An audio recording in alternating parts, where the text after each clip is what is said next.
Fast food for culture vultures in Artrageous, a new series for the new season on 2.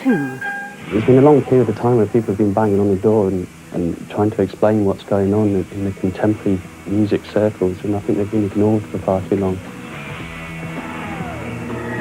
Cyberpunk is a term coined for a book by Gibson, Neuromancer, the book that really started it all. It's Artrageous, tonight at 7:30 on BBC Two. In just over 5 minutes, a polar bear alert on the coast of Hudson Bay in Arctic Canada. But first, we're off to Lanzarote with our travel show guide, Traveller.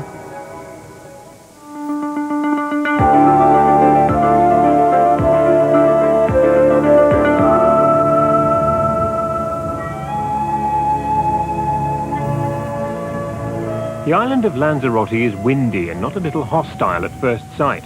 Having taken in the very barren landscape on the short drive from the airport, it was almost a relief to reach the resort of Puerto del Carmen. It may be described as the tourist capital of the island, but this place is a lot smaller and more friendly than most Mediterranean resorts. Despite that, I was disappointed in the beach, which struck me as overcrowded.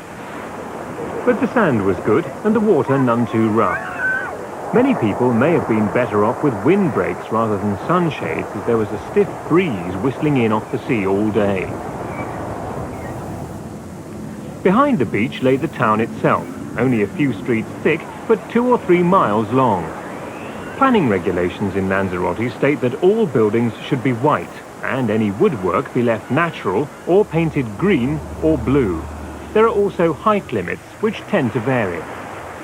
To give you an idea of how seriously the authorities take the planning regulations, consider the case of the new hotel Los Farallones. The hotel has outraged many locals. Their complaint is that it breaks all the rules. It's too high, the wrong colour, and out of character with the rest of the town. There's a strong campaign to have it pulled down, particularly by those who own apartments behind who've now lost their sea view.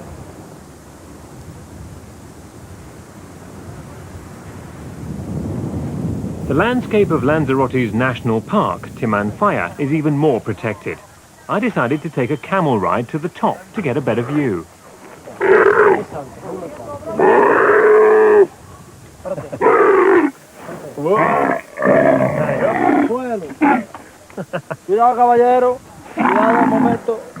These camels are about the most uncomfortable animals I've ever ridden.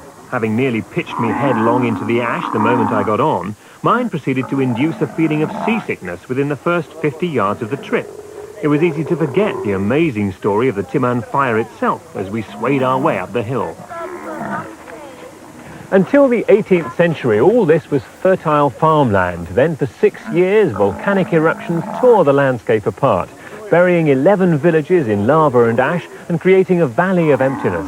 So today, in the immortal words of the local guidebook, we have tragedy, intense heat and solitude, creating a wonderful tourist attraction. And camels. Hey up! If you're after a more comfortable vantage point from which to view the park, then take one of the coaches that run through the most rugged sector, the Mountains of Fire. In the space of half an hour, you'll see and hear everything about the volcanic eruptions that blasted this part of the island into being. Volcanoes, which form the path of Timanfaya, are of the Hawaiian type. Active volcanoes throw vast quantities of gases and steam into... Having seen more craters on the way down, your knowledge of volcanology will continue to increase. And after the demonstrations laid on at the park's information centre, you'll almost feel an expert. Well, either that or a fool. Holding out your hand to receive a shovelful of hot ash must count as one of the dimmest actions. Our day-glow guide then showed how the temperature only a few metres down is 400 degrees centigrade. Standing downwind, we were reduced to tears. With burnt hands and sore eyes, there was one last demonstration on Fire Mountain, my favourite. Pour water into an inferno and stand back.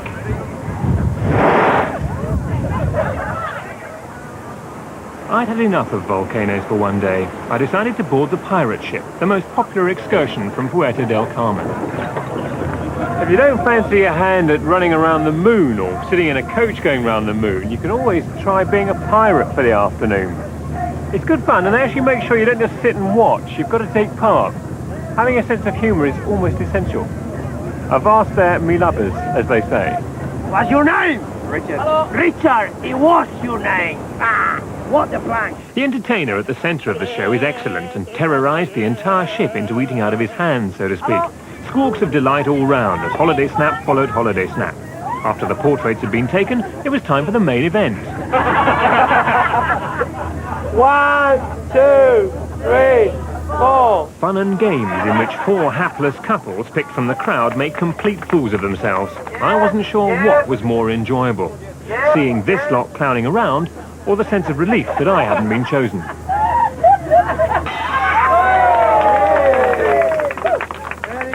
After witnessing such tomfoolery, risking my neck and dignity on the mizzenmast, or whatever it's called, seemed the least I could do.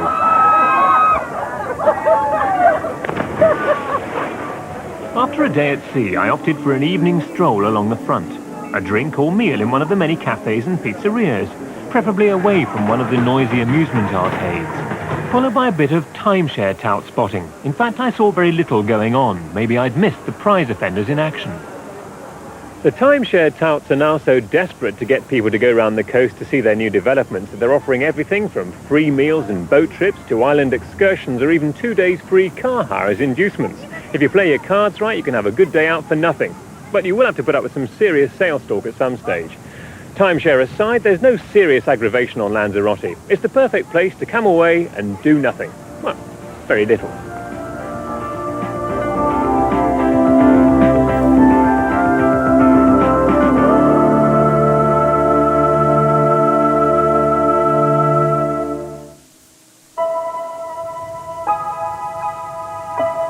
Now it's no holiday for the townspeople of Hudson Bay in Canada, each autumn at the time of the polar bear alert.